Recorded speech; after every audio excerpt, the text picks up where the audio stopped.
The following is an excerpt from the encyclical of Pope Pius XI, Quas Primas, from December 11, 1925, regarding the institution of the Feast of Christ the King.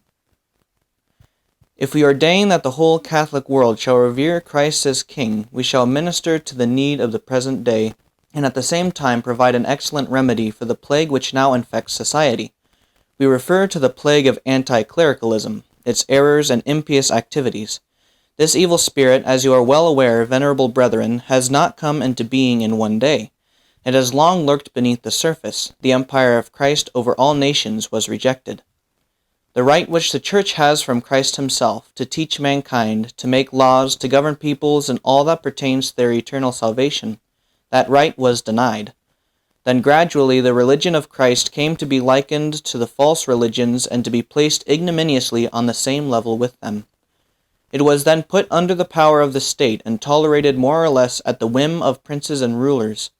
Some men went even further and wished to set up in the place of God's religion a natural religion consisting in some instinctive affection of the heart.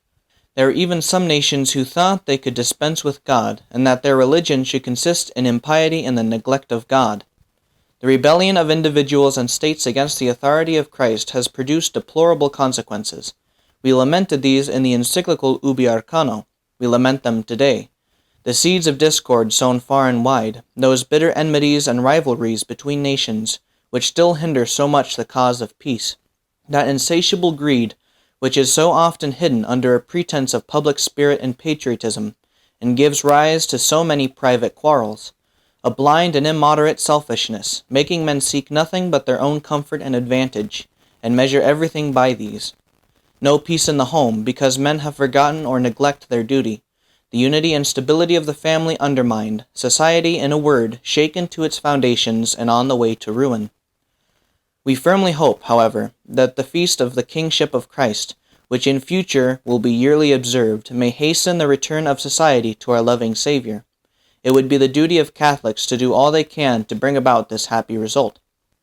Many of these, however, have neither the station in society nor the authority which should belong to those who bear the torch of truth. This state of things may perhaps be attributed to a certain slowness and timidity in good people who are reluctant to engage in conflict or oppose but a weak resistance. Thus the enemies of the Church become bolder in their attacks. But if the faithful were generally to understand that it behooves them ever to fight courageously under the banner of Christ their King, then fired with apostolic zeal they would strive to win over to their Lord those hearts that are bitter and estranged from him, and would valiantly defend his rights. Moreover, the annual and universal celebration of the Feast of the Kingship of Christ will draw attention to the evils which anti-clericalism has brought upon society in drawing men away from Christ, and will also do much to remedy them. While nations insult the beloved name of our Redeemer by suppressing all mention of it in their conferences and parliaments, we must all the more loudly proclaim his kingly dignity and power, all the more universally affirm his rights.